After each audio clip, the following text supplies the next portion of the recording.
Hi, everybody. Welcome to Sentinel Sports Extra Cavs pregame report. I'm Tim Shire, founder and publisher of the Lake County Sentinel and also Cavs beat writer. The Cavs take on the Chicago Bulls tonight. The Bulls this season are, not obviously they're in a rebuilding mode. They're 5-7. They're 4-3 on the road, so they're over 500 on the road. They are better on the road than they are at home. But the Cavs, of course, come into the game 14-0. They're 6-0 at Rocket Mortgage Fieldhouse, and you know it was a close game in Philadelphia the other night, a road game. It's always hard to play in Philadelphia. I don't care if they had injuries or not. It's always hard to play in Philadelphia. So, but they ended up winning the game. I know there's some people that are like, oh, they barely won. Well, yeah, they barely won, but you know what? They won, and that's all that matters. If you win the championship on by 1 point in Game 7, no one says, oh, they barely won. They say they won the championship. So this is the first game of the NBA in-season tournament tonight. I refuse to call it by the name they've given it. But the Cavs come in the game. Here's some perspective on their record. The Cavs enter this game 3 games ahead of the Boston Celtics, who they will play on Tuesday. They are 7 games ahead of the vaunted New York Knicks, who everyone seems to think is awesome. I think they took a step back. I've said that before. They are 7 games ahead of the Indiana Pacers, who ESPN had ahead of the Cavaliers in the preseason rankings, which was a complete joke. And then the Milwaukee Bucks, who I thought would be a lot better this year, but have struggled. And I guess there's problems there in Milwaukee internally. They are 8.5 games behind the Cavaliers in the Eastern Conference right now. So that's a pretty good lead over those teams. That doesn't mean they have anything clinched. Obviously, they played 13 games. There's 69 more to go. But this is a good way to start. You start off strong, and later in the year, you're not, your backs aren't up against the wall like they have been before.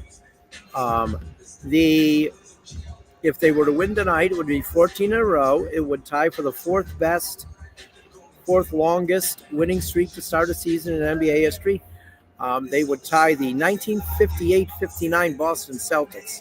Like, anybody who's been alive a while has heard about those teams their whole life.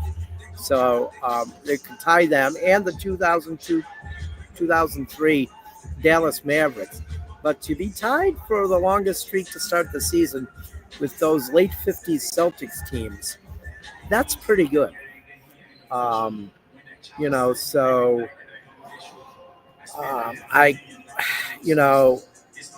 This won't be easy tonight. I don't think any game's easy. People want to make it like they've played easy games. No, they've played some tough games. Yeah, have they had some close games? Of course they have. I got to blow everybody out. I think that one of the problems is that the national media people, they don't see every game. They don't see the improvement from multiple players over last season like we do if we are watching every game.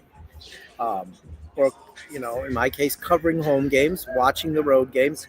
Shaq and Charles Barkley got a lot of flack for what they said. But you know what? Look, I like those two, Shaq and Charles Barkley. I will really miss them being on TV when this TNT thing ends at the end of the year. But they don't see the guys all the time. They see highlights. So, yeah, they see Donovan Mitchell doing what Donovan Mitchell does. They absolutely don't know that Kenny Atkinson, Shaq in particular, doesn't understand what Kenny Atkinson has brought to this team. He's brought a different attitude. It's a winning attitude, no excuses attitude. And that has transferred to players. What he hasn't seen is Evan Mobley is a different player this year. Absolutely a different player, Evan Mobley is. So, yes, Donovan Mitchell, he's the same Donovan Mitchell as he was. Darius Garland is 100% different than he was last year. Ty Jerome is back, and he's contributing big time. They're playing 10, 11 guys every night. Guys aren't having to play 40 minutes like they were under the previous coach. So there's a lot to be positive about the Cavs. Don't listen to what the national media says a lot of times because they don't see them every day and they don't really know. Take it from the local guys who cover the team. The beat writers you trust in Cleveland, they will give you the real story. As I do. If they play bad, I say it in my stories. If they play bad, I'll say it in the next pregame show or the postgame. So, but let's see if they can get number 14 tonight. And if they do, and if they don't, I will see you after the game. Have a good night, everybody. Enjoy the game.